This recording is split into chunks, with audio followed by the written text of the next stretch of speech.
Have you ever felt like you were a ghost in your own life, watching everyone else live theirs, while your own existence felt secondary? Imagine pouring your entire soul, every drop of sweat and every silent tear, into building something beautiful, something truly yours. You dream of sharing that triumph, of seeing the faces of the people you love light up with pride, or at least with genuine happiness for you. You send out the invitations, your heart thrumming with a fragile hope, a desperate yearning for connection. You prepare everything, down to the smallest detail, envisioning laughter, warmth, belonging. But then, the clock ticks, the shadows lengthen, and the only sound is the echo of your own anticipation. The chairs remain empty, the food grows cold, and as you stand there, in the very home you built, a chilling realization dawns. They didn't just not show up. They were somewhere else, together, celebrating something entirely different. And you, the one who invited them, the one who yearned for their presence, were the only one left out. How does it feel to be erased from your own story, to be the forgotten architect of your own joy? Stay with me, because this isn't just a story about a house. It's about the foundations we build, and the ones that crumble sometimes, right beneath our feet. I always saw myself as the sturdy oak in our family forest, the one whose roots ran deep, whose branches offered shade and shelter, even when the storms raged. My name is Alara, and for as long as I can remember, I've been the quiet anchor, the reliable constant. While others chased fleeting butterflies or danced in the ephemeral sunlight, I was the one ensuring the ground beneath us was firm. My profession, an architect specializing in historical preservation, often felt like a mirror to my life. I spent my days meticulously restoring old buildings, uncovering their original strength, making sure their foundations could withstand another century.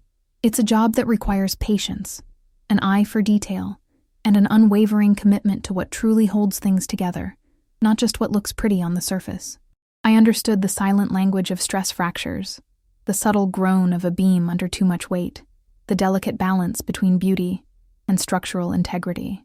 It was a language I spoke fluently, both in my work and, unknowingly, in the intricate, often fragile, architecture of my own family. My younger sister, Lyra, was the complete opposite. She was the stained glass window, vibrant and dazzling, catching every ray of light and reflecting it back with dramatic flair. Lyra was a self-proclaimed lifestyle curator and wellness guru, which mostly translated to her posting aesthetically pleasing photos of artisanal lattes and exotic yoga poses on social media, always waiting for the applause. And our parents, Arthur and Evelyn, they were her most devoted audience, their claps echoing through Lyra's life for as long as I could recall. Their adoration for Lyra was a constant, shimmering spotlight, leaving me, the sturdy oak, in the comforting, yet often lonely, shadows. I learned early on that my strength, my reliability, was simply expected, a given, while Lyra's fleeting passions were celebrated as monumental achievements. It was a dynamic that shaped my understanding of love, value, and where I truly stood within the family unit. The stark reality of this dynamic first truly imprinted itself on my soul when I was a teenager, a moment that felt like a foundational crack in my own young spirit. I was 16, and for 2 grueling summers, I had worked tirelessly at the local bakery, kneading dough until my hands ached and the scent of yeast clung to my clothes. Every penny I earned, every early morning and late night, was meticulously saved in a worn leather pouch hidden beneath my mattress. My dream wasn't grand. It was a simple, sturdy used car, a reliable old sedan that would grant me the freedom I craved, a small piece of independence in a world that often felt dictated by others. I had nearly reached my goal, the pouch heavy with the promise of my future. Then, one afternoon, I came home from school, my heart light with anticipation, only to find the pouch empty. My father, Arthur, sat at the kitchen table, engrossed in his newspaper, his presence a silent, unyielding wall. "Don't make a fuss, Alara," he said, his voice flat, before I could even voice the scream building in my throat. Lyra needed new equipment for her photography workshop. It was an investment in her future, a crucial step for her brand. My voice caught, a dry, brittle sound. "But that was for my car, Dad. My savings." He finally looked up, his eyes cold and distant. devoid of the warmth I desperately sought. A car is a convenience, Alara. Lyra's artistic pursuit is an opportunity. Don't be selfish. We are a family. We pool our resources for the greater good. The words hung in the air, heavy and suffocating, defining my role with chilling clarity. I never got that car. I rode the bus until I graduated, watching Lyra's photography phase last barely a month before she moved on to her next passion, leaving behind expensive equipment gathering dust, a silent monument to my lost dream. That was the lesson, etched deep into my very being. I was the resource pool, the well from which others drew without question, and Lyra was the ever-changing, ever-demanding investment. This understanding, this quiet acceptance of my role, made my new house more than just bricks and mortar. It made it a sanctuary, a declaration of self. It was a charming 1930s bungalow on the quieter side of town, a place that whispered stories of resilience and enduring charm. When I first saw it, the inspector's report was a daunting tome of necessary repairs.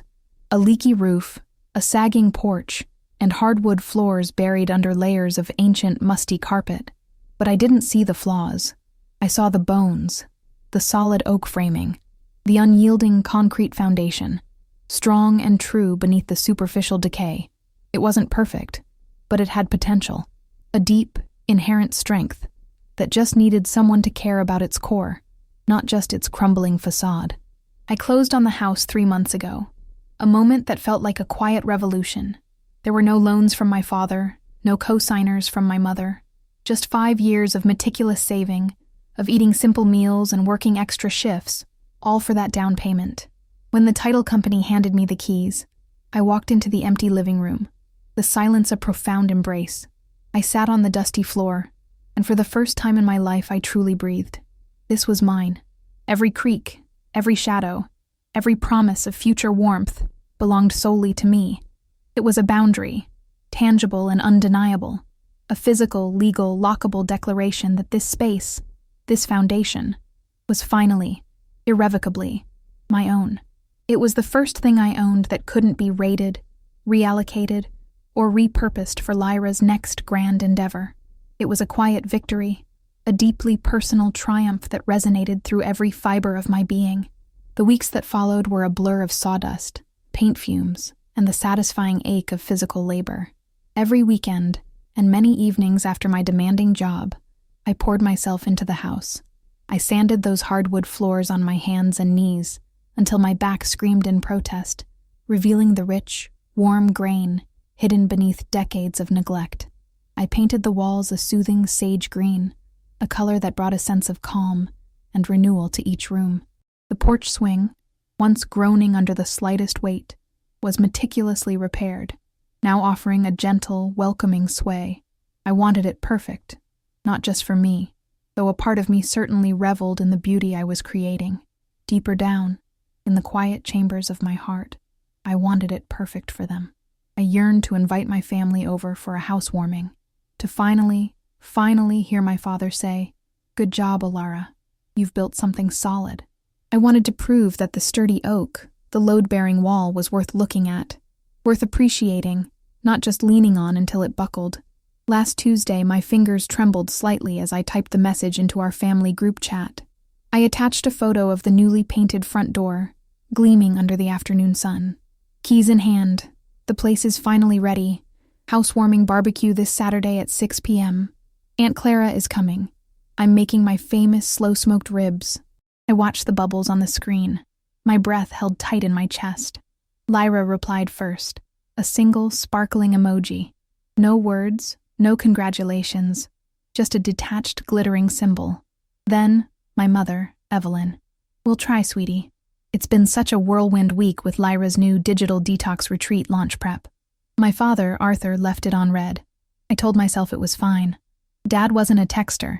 He was a show up and critique the wiring kind of guy. I convinced myself that was his unique, gruff love language. A silent affirmation of his presence, even if it came with a side of unsolicited advice. So, I went all out. I bypassed the regular grocery store and drove an hour to a specialty butcher, selecting 4 thick prime ribeyes, each a small fortune. I bought a case of the artisanal craft beer my father favored, the kind that tasted faintly of pine forests and cost a small fortune per six-pack. For Lyra, I splurged on a bottle of organic biodynamic rosé, knowing she'd appreciate the minimalist label with the copper foil. I set the table on the back patio, 4 chairs meticulously arranged, plus one for Aunt Clara, my grandmother's sister, who insisted on taking an Uber, because, as she put it, "I'm not relying on your father's driving, dear, not after that incident with the prize-winning petunias." I mowed the lawn in perfect diagonal stripes, wiped down the counters 3 times until they gleamed, and even put out the guest towels in the bathroom, the fancy ones I usually reserved for special occasions. At 5:45 p.m. on Saturday, I lit the grill. The charcoal caught quickly, releasing that primal, smoky scent of summer. I stood on my back porch, looking out at the yard I owned, holding a cold beer I bought with my own money, and for a fleeting moment, I allowed myself to feel a quiet, profound sense of pride. I had built a life, a solid one, brick by brick, choice by choice. I checked my watch. 5:55 p.m. "They'll be here," I whispered to the empty yard, the words a fragile prayer. They wouldn't miss this. At exactly 6:00 p.m., a car pulled up. My heart leaped, a sudden, hopeful flutter, but it was just a sensible silver sedan. Aunt Clara. She walked up the driveway with her cane, a Tupperware container of her famous lemon bars clutched in her hand. She looked at the empty driveway, then at me, her sharp, knowing eyes seeing more than I wanted her to. "Where's the circus, dear?" she asked, kissing my cheek. "Probably traffic," I said, taking the lemon bars, trying to sound nonchalant. "You know how Dad drives. He probably took some scenic route that adds 20 minutes. We sat on the patio. I opened a beer for myself and poured Aunt Clara an iced tea. The charcoal glowed, a deep, reddy red, perfect for the ribs. 6:15 p.m. I checked my phone. Nothing. 6:30 p.m. The coals were starting to burn down, their fierce heat mellowing. I texted the group chat. "Grill is hot. ETA?" Silence. A heavy, suffocating silence that pressed in on me from all sides. The sun began to dip below the fence line, casting long, stretching shadows across the yard, mirroring the shadows that were beginning to gather in my heart. The condensation on the craft beer bottles had pooled onto the table, leaving wet rings on the wood I had just painstakingly stained. "Ilara," Aunt Clara said softly, her voice cutting through the growing quiet. "Put the ribs on. Just for us." I shook my head, my voice sounding tight and strained in my own ears. "I'll wait a bit longer." "They probably just got held up. Lyra is always late." Aunt Clara reached across the table, her hand, thin and veined with age, covering mine. Her grip was surprisingly strong, a silent anchor. "Honey," she said, her eyes holding mine with a wisdom that transcended words. "Stop waiting for people who are chasing shiny things. They aren't stuck in traffic." I gently pulled my hand away, a flicker of defiance in my gaze. "You don't know that, Aunt Clara." She sighed, a deep, weary sound. "I know my brother, Arthur, and I know his wife, Evelyn, and I certainly know that granddaughter of mine. If they were coming, they would be here to tell you how to cook the meat." I let out a dry, brittle laugh, a sound devoid of humor. She was right. The silence in the backyard wasn't peaceful anymore. It was heavy. It was the sound of being forgotten. At 7 p.m., the last embers of hope flickered and died. I walked into the kitchen, the expensive ribeyes feeling like lead in my hands, and placed them in the fridge. I simply didn't have the heart to grill them. Instead, I heated up a can of soup for Aunt Clara and made myself a simple sandwich. We ate at the kitchen counter, the dining table outside remaining perfectly set, a silent, mocking tableau for ghosts. We were finishing our humble dinner when my phone buzzed on the counter. It wasn't a text message, not a belated apology. It was an Instagram notification. "Lyra Vibes is live. Biggest surprise ever." My stomach dropped, a cold, sickening lurch. I tapped the screen, and the video filled the frame. Bright, almost blinding fluorescent lights, polished white tile floors, the unmistakable, opulent interior of a luxury car dealership. Lyra was front and center, holding her phone attached to a selfie stick, wearing oversized designer sunglasses indoors, a theatrical touch that was so quintessentially her. Behind her, gleaming under the harsh lights, was a pristine white Range Rover Evoque, adorned with a giant red bow on the hood. Guys! She shrieked into the camera, her voice shrill with manufactured excitement. I am literally shaking right now. Look at this baby. Daddy said I needed a car that matches my vibe for the brand launch. She panned the camera, and there was my mother, Evelyn, wiping away what looked like genuine tears from her eyes. She worked so hard for this. Mom sobbed, as if Lyra had just cured a rare disease instead of posting 3 TikToks a week. And then, my father, Arthur. He was shaking the salesman's hand, puffing out his chest, looking like he had just brokered a multi-million-dollar deal. He looked proud. He looked engaged. He looked like a father who showed up. I stared at the screen. A Range Rover Evoque. That was easily a $50,000 car. Minimum. I knew for a fact my father had a second mortgage on their house. I knew my mother put groceries on credit cards. It's a lease, I said out loud, my voice flat, spotting the paperwork on the desk in the background of the video. They're leasing it. Of course they are, Aunt Clara muttered, looking over my shoulder, her expression grim. Buying champagne on a beer budget. Always have. A profound coldness settled over me. Not anger. Not yet. Just a deep, bone-chilling cold. They weren't in traffic. They weren't in an accident. They were 40 minutes away, signing a lease on a luxury car for my unemployed sister, while I sat here with cold charcoal and empty chairs, my heart aching with a loneliness I hadn't felt since I was 16. My phone rang in my hand, startling me. The screen displayed, Dad. I stared at it for a full 5 seconds. A part of me, the foolish, hopeful child part of me, thought maybe he was calling to apologize, to explain, to realize the time. I answered, my voice a barely audible whisper. Hello? Ilara. My father's voice boomed, loud and jovial, completely oblivious to the emotional wreckage he had caused. I could hear the dealership noise in the background, people clapping, an engine revving. We're wrapping up here. Listen, we need to come by tomorrow morning. Early. We need to talk business. You missed the housewarming, I said, my voice flat, devoid of any emotion. What? Oh yeah. Sorry. Time got away from us. This deal took forever to negotiate. He didn't sound sorry. He sounded annoyed that I had even brought it up, an inconvenient truth in his moment of triumph. Anyway, forget the barbecue, he continued, his tone dismissive. We need to talk business. Have your property documents ready, the deed, the mortgage info, everything. I blinked, trying to process his words. My property documents? Why? I asked, a knot of dread tightening in my stomach. We need to restructure some things for Lyra's insurance and credit profile, my father said, his voice taking on that I'm the patriarch, I know best tone. The lease requires a stronger asset base for the cosigner. We'll explain when we get there.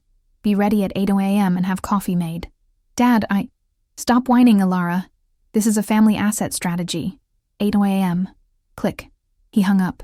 I stood in my kitchen, the silence of the house pressing in on me, heavy and suffocating. A family asset strategy. Aunt Clara looked at me, her eyes filled with a quiet concern. What did he want, dear? He wants my deed, I said, the realization slowly hardening like concrete in my gut, cold and unyielding.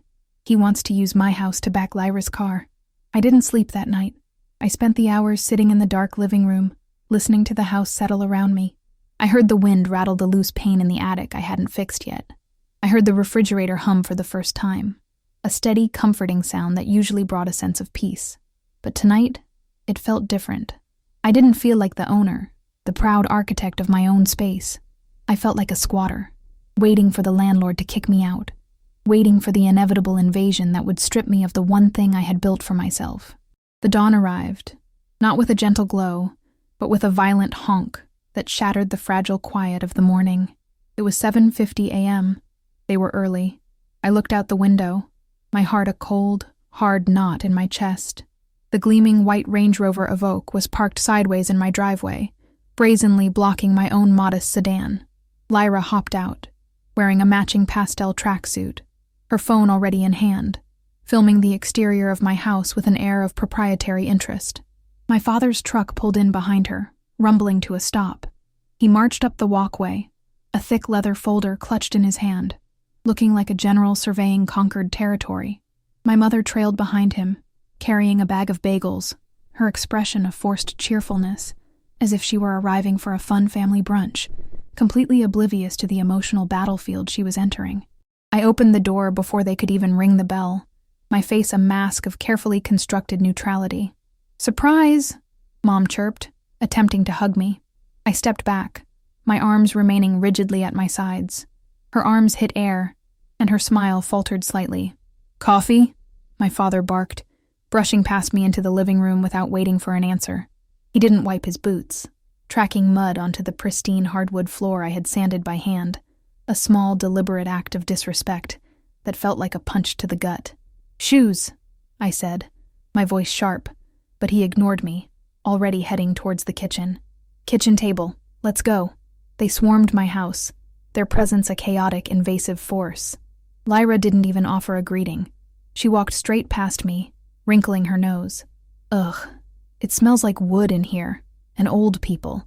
"It smells like oak," I corrected, my voice tight. "Because it's real wood." "Whatever," she sniffed, already wandering down the hall, phone still recording. "Where's the second bedroom? I need to check the natural light." "Why?" I asked, following them into the kitchen, a sense of dread growing with every step. Mom had already started unloading the bagels onto my counter, moving my beloved coffee maker to the side as if it were an inconvenience. "Oh, honey, this layout is a bit cramped, isn't it?" she mused, looking around with a critical eye. "We might need to knock down this wall to open up the space." "Don't touch that wall," I said, my voice rising, a tremor of genuine fear running through me. "That's a load-bearing wall, Mom. You knock that down, the roof collapses." "So dramatic," she sighed, waving a dismissive hand. My father, Arthur, sat at the head of my table, and slammed the thick leather folder down with a resounding thud. "Sit down, Alara. Let's get this sorted so we can celebrate." I didn't sit. I leaned against the counter, crossing my arms, my gaze unwavering. "Celebrate what? The car you can't afford?" My father's face reddened, a vein throbbing in his temple. "Watch your tone, young lady. That car is a necessary tool for your sister's career." "Her career?" I repeated, a bitter laugh escaping my lips. "Right, the career that changes every 6 months. Last year she was a vegan pastry chef. The year before that, a spiritual healer. Now she's a lifestyle curator? I am a brand," Lyra shouted from the hallway, appearing in the kitchen doorway, phone still held aloft. "And brands need to project success, Alara. You wouldn't understand. You work in dirt. I work in historical preservation," I corrected, my voice dangerously calm. "Same thing," she sniffed, dismissing my life's work with a flick of her wrist. My father unzipped the folder. He pulled out a document, not a casual napkin with notes, but a formal legal document. My eyes scanned the top. Quitclaim deed. My blood ran cold, a chilling premonition of what was to come. "Here's the situation," my father said, tapping the paper with a thick finger. "The lease on the Range Rover is high. The insurance is astronomical because of Lyra's driving history." "I only hit 1 mailbox," Lyra protested from the doorway. 3 mailboxes and a fire hydrant," my father corrected, but his tone was gentle, almost indulgent, as if he were correcting a toddler. He turned back to me, his eyes hardening. "To get the financing approved and the insurance down to a livable number, we need to show more assets. My credit is tapped out with the mortgage on our house." He pushed the paper across the table toward me. "We need you to add Lyra to the title of this house," he said, just like that, as if he were asking for the salt. "As a tenant in common. It's a 50-50 split on paper. It boosts her net worth instantly. The bank sees she owns real estate. Her rate drops. Everyone wins." I stared at the paper, then at him, my mind struggling to comprehend the audacity. "You want me to give her half my house?" "It's just on paper," Mom chimed in, smiling nervously, her eyes darting between my father and me. "It doesn't mean she actually owns it, Alara. It's just a formality to help the family. You know, we'd do it for you." "No, you wouldn't," I said, my voice flat, devoid of any warmth. "You stole my car money when I was 16. "That was ages ago," my father snapped, his patience wearing thin. "Let it go. Look, Alara, you're single. You have this whole house, all this equity, sitting here doing nothing. It's selfish to hoard it when your sister is trying to launch her life." "Hoard it?" I laughed, a dark, dangerous sound that held no mirth. "I built this. I paid for it. Every single cent. And who raised you? My father countered, his voice rising. Who put clothes on your back? This is what families do. We leverage each other's strengths. My strength is my credit score, I said, my voice shaking with a barely contained rage. Her strength is spending money she doesn't have. Dad, hurry up! Lyra whined from the hallway, scrolling impatiently on her phone. The lighting in the guest room is actually perfect for my unboxing video. I need to start setting up my studio there. Can we move Alara's desk out? It's ugly. I froze, the blood draining from my face. Studio. I looked at my father, my eyes wide with a dawning horror. He shifted in his chair, avoiding my gaze. Well, since she's going to be on the deed, it makes sense for her to utilize the space, he mumbled, refusing to meet my eyes. She can't pay rent on her apartment and the car note. She'll move into the second bedroom for a few months, just until the brand takes off. The Trojan horse. It wasn't just about my equity. They weren't just after a paper asset. They were moving her in. They wanted me to sign over half my house and then live with the person who had been draining me dry my entire life. They wanted me to pay the mortgage while she parked her luxury car in my driveway and filmed TikToks in the room I had planned to use as my quiet sanctuary, my home office. So, I said, my voice shaking with a cold, righteous fury, you missed my housewarming to get a car, and now you're here to take the house. We are here to help you manage your assets, my father shouted, slamming his hand on the table, the sound echoing through the kitchen. Sign the damn paper, Alara. Be a woman. Take care of your sister. Something snapped inside me, but it wasn't a loud, dramatic break. It was the quiet, terrifying sound of a cable parting under too much tension, the subtle shift of a foundation finally giving way. I went into work mode, the calm, analytical part of my brain taking over. When a building is condemned, you don't argue with it. You don't yell at the crumbling bricks. You evacuate the premises. You secure the structure. I walked over to the table, my movements deliberate, precise. I picked up the quitclaim deed. Alara, good, my father said, a smug, satisfied smile spreading across his face, misinterpreting my actions. Do you have a pen? I looked him dead in the eye, my gaze unwavering, and then, with a slow, deliberate motion, I tore the document in half. The sound of the ripping paper was shockingly loud in the quiet kitchen, a visceral, defiant tear. Alara, my mother screamed, her voice shrill with disbelief. I tore it again and again, until it was nothing but a handful of confetti, letting the pieces flutter down onto the bagels scattered on my counter. Get out, I said, my voice not loud but absolute, resonating with an authority I hadn't known I possessed. Excuse me? Lyra laughed, a brittle, disbelieving sound, as if I were telling a joke. Get out of my house, I repeated, my voice gaining strength, each word a hammer blow. Take your leased car. Take your fake brand. Take your audacity and get off my property. My father stood up, his face turning a dangerous shade of purple. You listen to me, girl. I am your father. You don't talk to me like that. You owe us. I don't owe you a damn thing, I said, stepping closer to him. I'm 5'9", and my father is 5'7". For the first time, I used that slight height advantage, my presence looming over him. I paid for this house. My name is on the deed, mine alone, and it stays that way. You're making a mistake, my father spat, his eyes blazing with fury. You cut us out. You're on your own. No family, no support. I've been on my own since I was 16, Arthur, I said, using his first name, a deliberate act of severing the paternal bond. I'm just making it official. I walked to the front door and threw it open, letting the cool morning air rush in. Leave, now. Or I call the police and report trespassers, and I will tow that Range Rover before it even hits the asphalt. Lyra looked genuinely scared now, her bravado crumbling. She saw the look on my face, the unyielding resolve. She scurried out the door, clutching her phone, her brand forgotten in the face of real consequences. My mother followed, crying loudly. How can you be so cruel? We're family.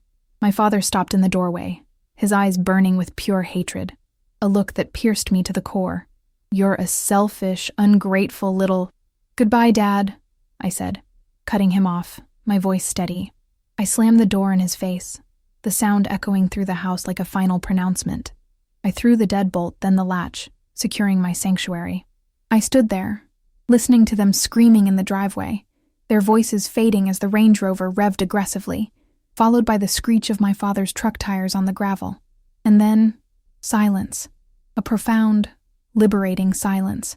I walked back into the kitchen, swept the torn paper and the bagels into the trash, and finally, for the first time in what felt like an eternity, I poured myself a cup of coffee in my own house, a quiet ritual of reclaiming my space, my peace. Oh, my dears, if you've ever felt that ache of being misunderstood, or the sting of being taken for granted, then you know exactly what this moment felt like. It's a raw, vulnerable place to be, isn't it? To stand firm when everything inside you just wants to crumble.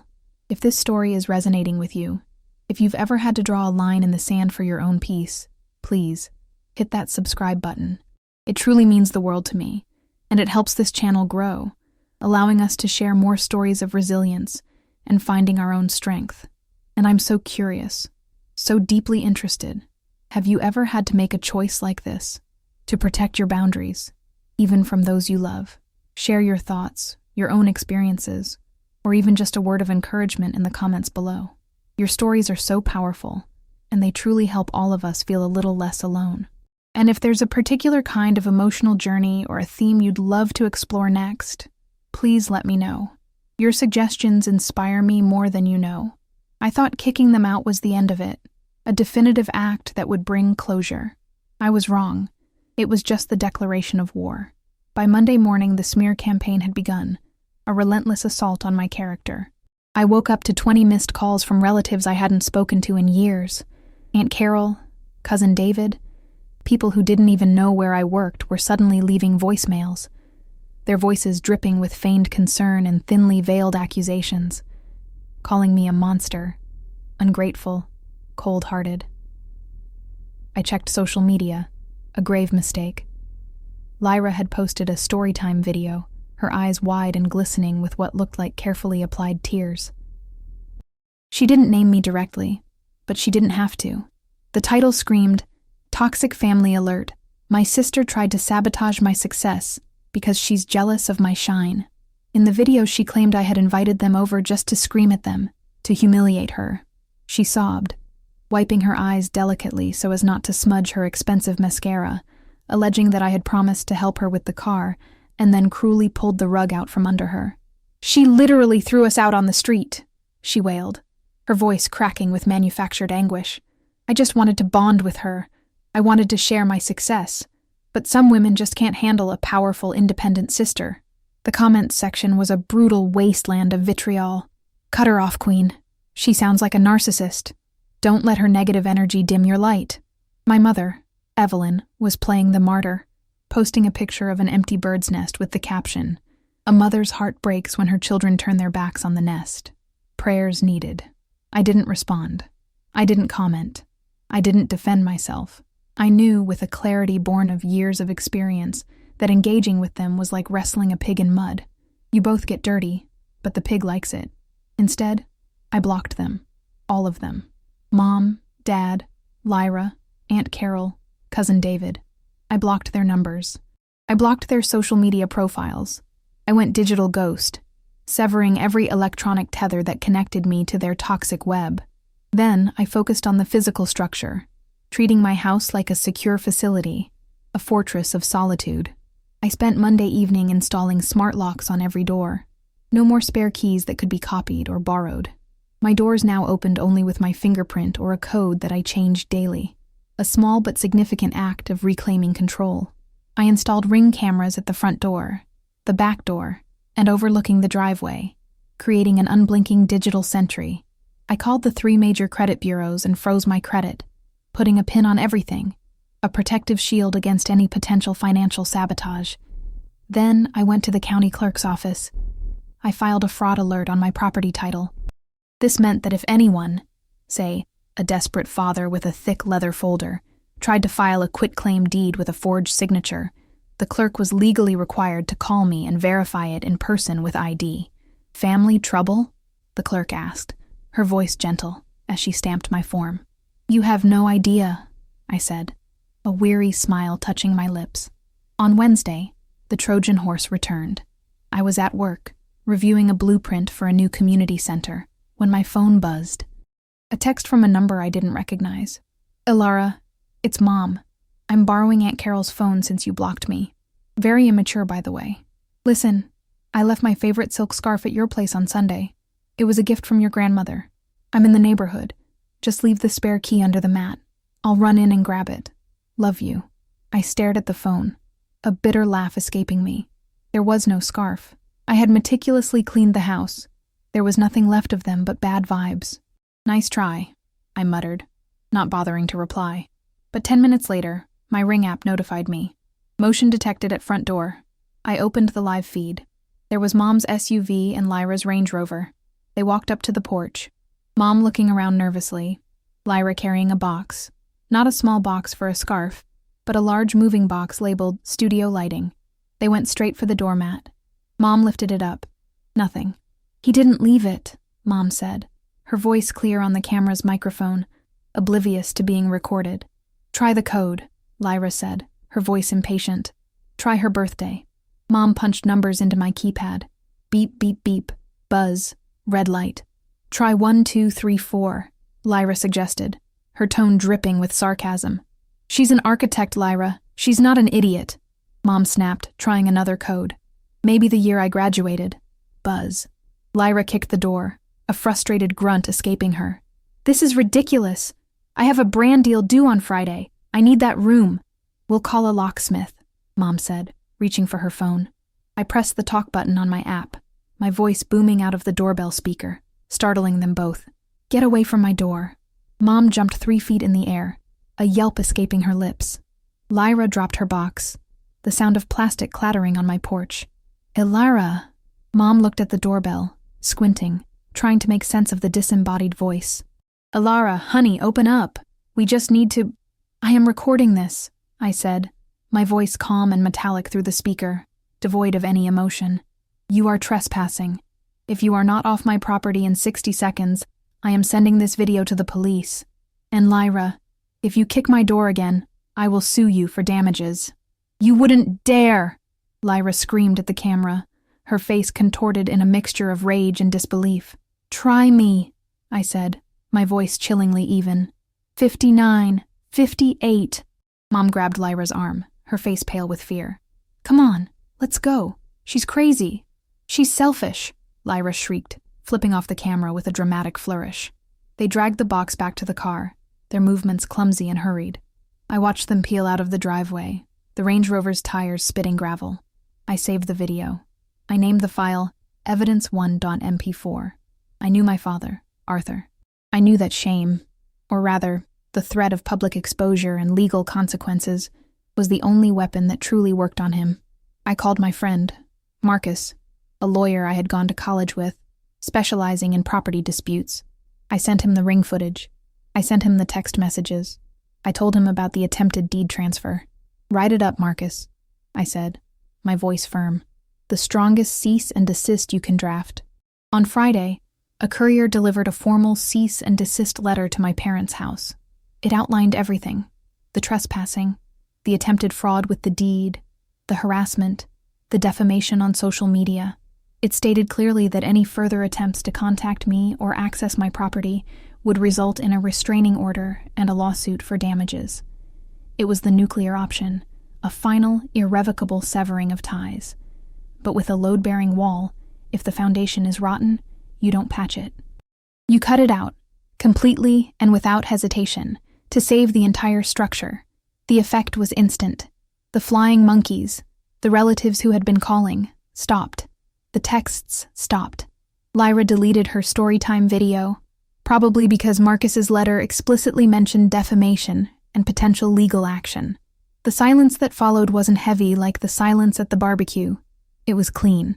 It was the silence of a structure that was finally stable, a foundation that had been purged of its rot. 1 month later, my house was finally, truly finished. I had bought a beautiful plush rug for the living room, a nice one, not a hand-me-down, a symbol of the comfort and stability I was building for myself. The guest room was no longer a guest room, nor was it a potential studio for Lyra. I had transformed it into a home office and a small functional gym. My architectural blueprints were spread out on a large, sturdy oak desk. There was no ring light, no pink decor, just my space, my tools, my quiet productivity. I decided to try again, not with my family, but with a new kind of connection. I sent out a new invite, smaller this time. Pizza and beer on the porch. Saturday at 6 p.m. I invited Aunt Clara. I invited Marcus, my lawyer friend, who had become a steadfast ally, and I invited Mr. Henderson, my next-door neighbor, a kind, retired carpenter who had lent me his ladder when I was painting the eaves and told me, "You're doing good work, kid. Real good work." At 6 p.m., they were all there. We didn't sit at the fancy dining table. We sat on the porch swing, on the steps, on comfortable cushions I had placed on the floor. Mr. Henderson brought a housewarming gift, a small potted snake plant. "These things are impossible to kill," he grunted, handing it to me. "Roots take time, son, but once they hold, they hold." "Thanks, Mr. Henderson," I said, a genuine smile spreading across my face. We ate pizza. We drank beer. We laughed about Marcus's latest dating misadventures. Aunt Clara told stories about her wild youth in the 1960s, her eyes sparkling with mischief. Nobody asked me for money. Nobody asked me to sign a document. Nobody made me feel like an appliance, a resource to be exploited. I sat on the swing, listening to the hum of conversation, the genuine warmth of connection. I looked out at the small lemon tree I had planted in the front yard.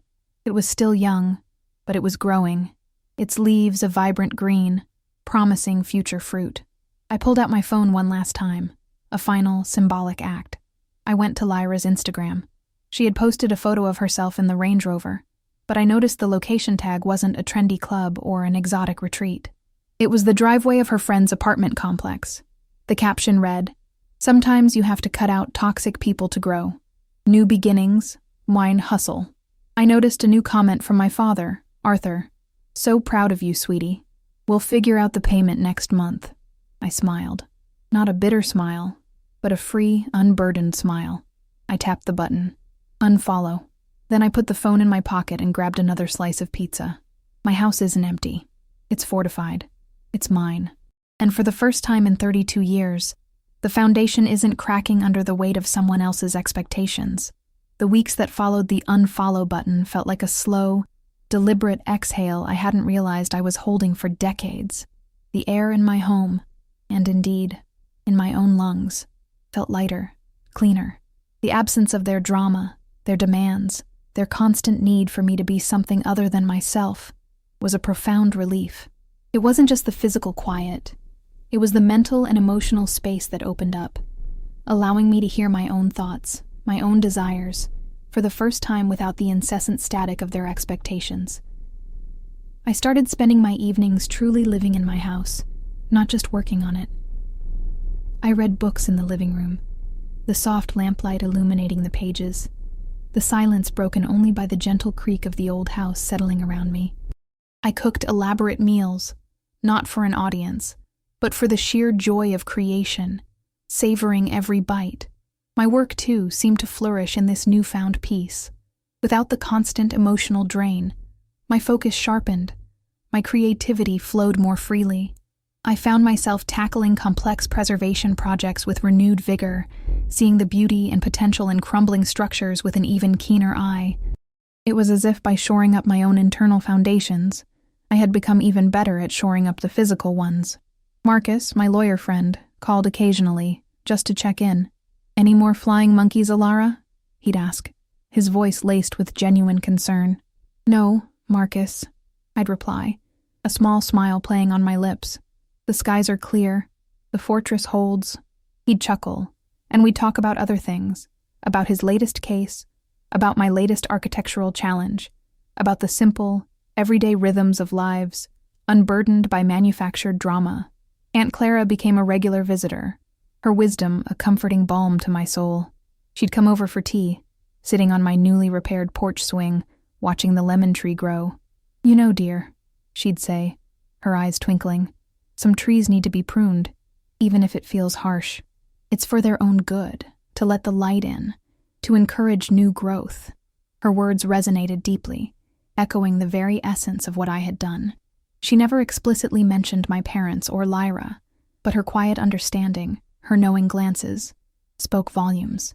She was the family I chose, the one who saw me, truly saw me, for who I was, not for what I could provide. Her presence was a gentle reminder that family wasn't just about blood. It was about connection, respect, and unconditional love. Mr. Henderson, my neighbor, also became a quiet, steady presence. He'd often be out in his garden when I arrived home, offering a wave and a gruff, "Looks good, kid. Real good." Sometimes, he'd bring over a freshly baked pie from his wife, or offer advice on a stubborn plumbing issue, his practical wisdom a grounding force. He represented the community I was building around myself, a network of genuine, supportive individuals who valued me for my character, for my efforts, for the person I was becoming. It was a stark contrast to the transactional relationships I had endured for so long, where my worth was measured by my utility, my ability to solve problems or provide resources. Here, in my fortified home, surrounded by my chosen few, I was simply Alara, an architect, a friend, a woman building her own life, on her own terms. One evening, as I was watering the lemon tree, I noticed a small new bud forming on one of its branches. It was tiny, almost imperceptible, but it was there, a promise of future fruit, of growth and abundance. It felt symbolic, a reflection of the new life blossoming within me. I thought about the house, about its solid foundation, its restored beauty. It wasn't just a house. It was a testament to resilience, a monument to self-worth. It had absorbed my tears, witnessed my anger, and now it held my peace. It was a space where I could finally be authentic, where I didn't have to pretend, didn't have to perform, didn't have to constantly brace myself for the next demand. The silence, once a source of loneliness, had transformed into a comforting embrace. It was the sound of my own thoughts, clear and unclouded. It was the gentle hum of my refrigerator, a steady, reliable presence. It was the rustle of leaves in the lemon tree, a soft whisper of growth. This silence was not empty. It was full, brimming with possibility, with the quiet joy of self-discovery. I realized that the foundation of my life wasn't just the concrete beneath my house. It was the strength I had found within myself, the courage to cut out the rot, to prune the toxic branches, and to build something new, something truly solid, from the ground up. And in that moment, looking at the tiny bud on the lemon tree, I knew, with absolute certainty, that I was finally, truly home.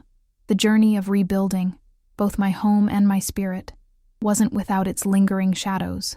There were moments, particularly in the quiet of the night, when the old wounds would ache, a phantom pain reminding me of the years of emotional neglect, a sudden memory of a childhood slight, a sharp word from my father, a dismissive wave from Lyra, would surface, and for a fleeting instant, the old feelings of inadequacy and unworthiness would threaten to creep back in. But now, I had tools to combat them. I had the strength of my fortified walls, both physical and emotional. I had the unwavering support of Aunt Clara and Marcus, and the quiet camaraderie of Mr. Henderson. These were my new load-bearing walls, built not of blood, but of genuine connection and respect. I found solace in my work, in the tangible process of restoring old structures. Each beam I reinforced, each historical detail I meticulously preserved, felt like an affirmation of my own worth, a testament to the beauty of enduring strength. I started taking on more challenging projects, delving into the intricate histories of the buildings, understanding their stories of resilience through time. It was a profound parallel to my own life, a constant reminder that even the oldest, most neglected structures could be brought back to life, could stand tall and proud once more, if given the right care and attention. My hands, once blistered from mowing lawns for a car I never got, were now skilled, capable hands, shaping and preserving, building a legacy of integrity. One afternoon, while researching an old Victorian home, I stumbled upon a passage about the importance of a spiritual foundation in architecture. The idea that a building, much like a life, needs more than just physical strength. It needs purpose, intention, and a soul. This resonated deeply with me. My house, my sanctuary, was not just a collection of rooms. It was imbued with my spirit, my struggle, my triumph. It was a physical manifestation of my journey from being a silent resource to a self-sufficient individual. It was a place where I could cultivate my own purpose, nurture my own intentions, and allow my soul to finally, truly, breathe. I began a new ritual. Every morning, I would sit on my porch swing, sipping my coffee, watching the sunrise paint the sky with vibrant colors. I would take a few moments to simply be, to feel the warmth of the sun on my skin, to listen to the birdsong, to appreciate the quiet beauty of my surroundings. These moments became my anchors, grounding me in the present, reminding me of the peace I had fought so hard to achieve. It was a stark contrast to the hurried, anxious mornings of my past, where every day felt like a preparation for the next family crisis, the next demand. Now, each day was simply mine, a gift to be savored, a canvas to be painted with my own choices. My relationship with Aunt Clara deepened even further.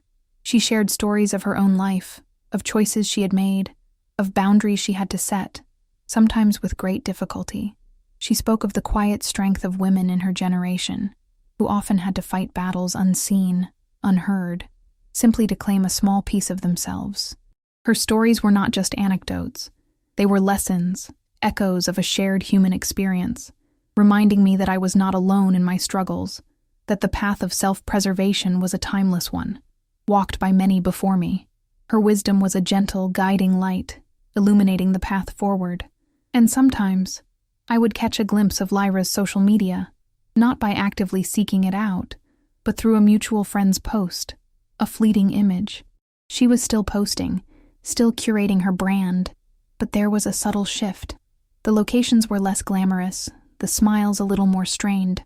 The comments from my father, still effusive, often ended with a subtle plea for next month's payment.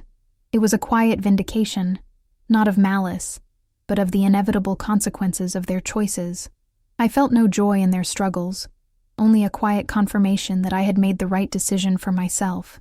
My path was one of building, of fortifying, of nurturing genuine connections. Theirs, it seemed, was still one of chasing fleeting facades, forever seeking external validation, forever reliant on foundations they hadn't built themselves. The true measure of my newfound peace wasn't the absence of conflict, but my ability to navigate the occasional ripple without being pulled back into the undertow. There were still moments when the world outside my fortified walls would try to intrude. A distant relative, perhaps not fully briefed on the official family narrative, might send a well-meaning but misguided text, asking if I'd made up with my sister yet. These instances, once capable of sending me spiraling into self-doubt, now felt like distant echoes, easily dismissed. I had learned to protect my energy, to recognize the subtle attempts to re-engage me in their drama, and to simply, quietly, disengage. It was a skill honed through painful experience, a vital part of maintaining my emotional integrity. My home became more than just a house. It transformed into a living, breathing testament to my journey. Every nail I hammered, every brushstroke of paint, every plant I nurtured in the garden held a piece of my story. The once empty rooms now hummed with a quiet energy, filled with books, art, and the comfortable clutter of a life truly lived. The guest room, now my office and gym, was a space of productivity and self-care, a stark contrast to the studio Lyra had envisioned. It was a place where I could focus on my passions, strengthen my body, and expand my mind, free from the demands of others. This physical transformation mirrored the internal one, a constant reminder of the power of reclaiming one's space and one's self. I started volunteering at a local historical society, using my architectural skills to help preserve other significant buildings in the community. It was a deeply rewarding experience, connecting me with like-minded individuals who shared my passion for history and preservation. These new connections were built on shared interests and mutual respect, a refreshing change from the transactional nature of my past relationships. I found immense joy in contributing to something larger than myself, in helping to ensure that the stories of the past, the foundations of our collective heritage, would endure for future generations. It was a way of giving back, not out of obligation, but out of genuine desire, a testament to the abundance I now felt in my life.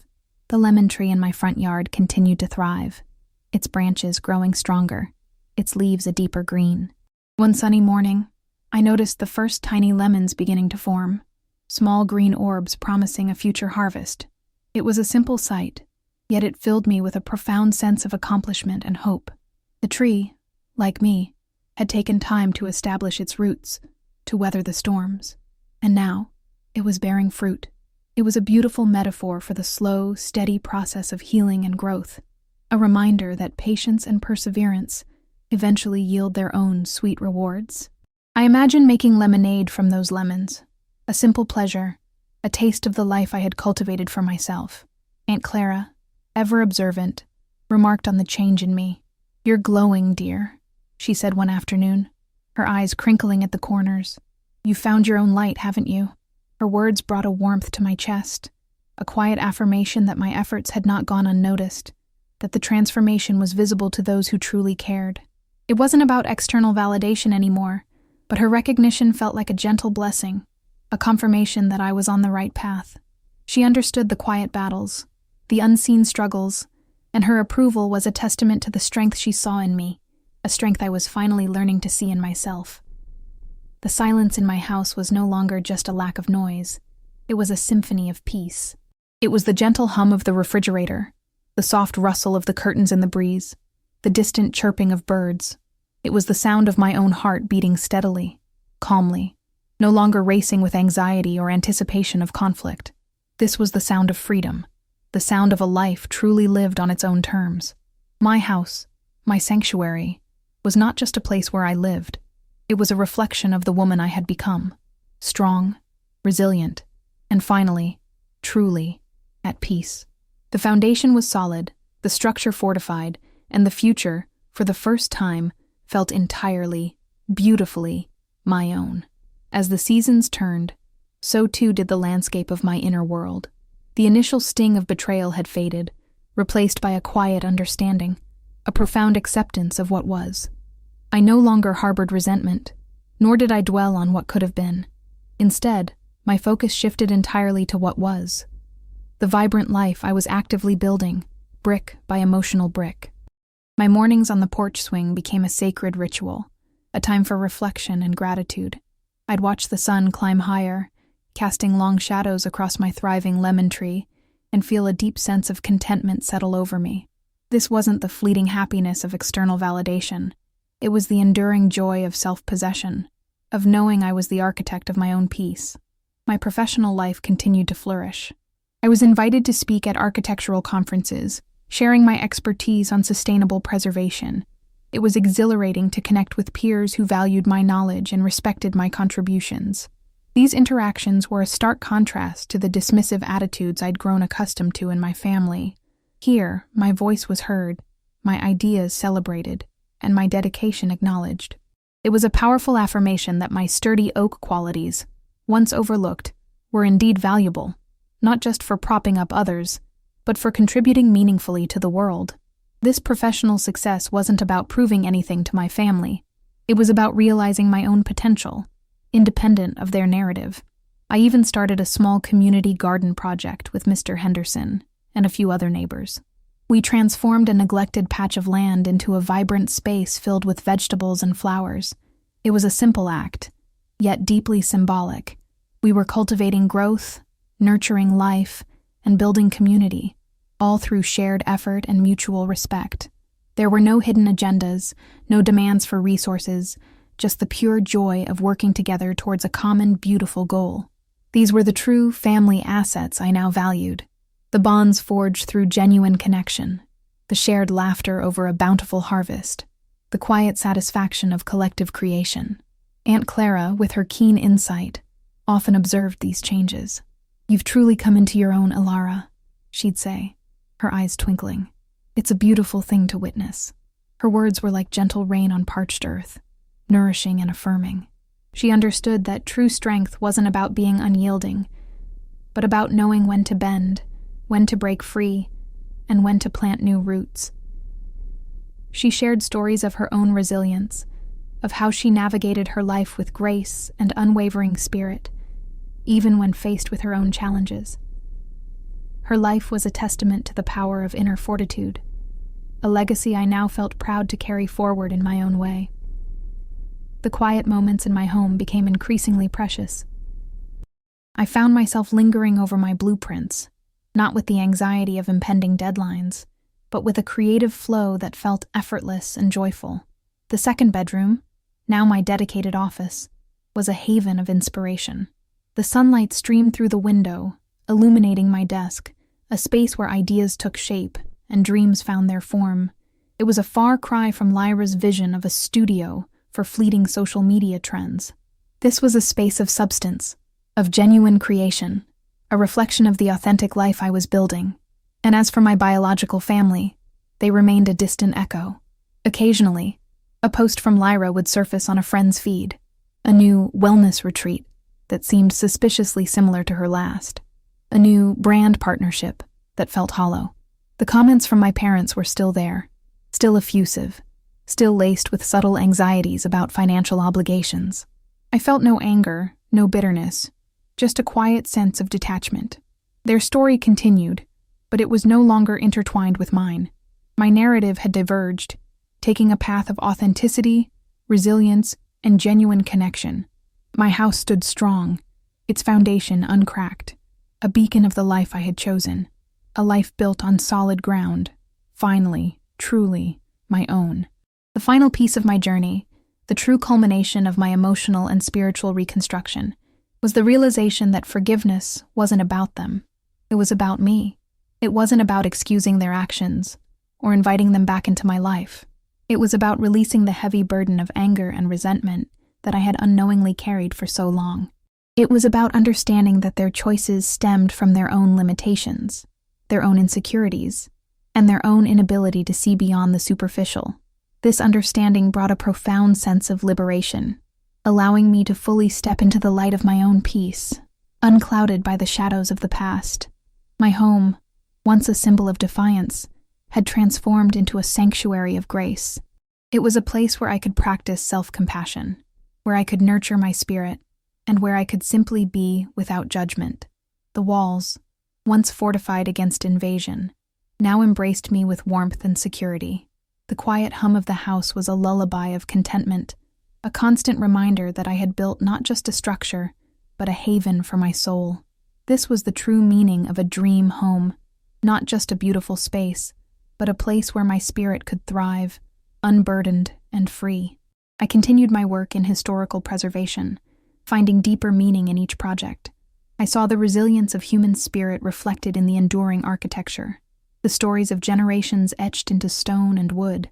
It was a powerful reminder that even after neglect and decay, beauty and strength could be restored. This work was no longer just a profession. It was a calling, a way of honoring the past while building a stronger future, both for the structures I preserved and for myself. It was a testament to the belief that every foundation, no matter how weathered, could be renewed. The lemon tree in my front yard was now laden with ripe yellow fruit, a vibrant splash of color against the green leaves. I harvested the first batch, their zesty aroma filling my kitchen. I made lemonade, just as I had imagined, and shared it with Aunt Clara, Marcus, and Mr. Henderson on my porch.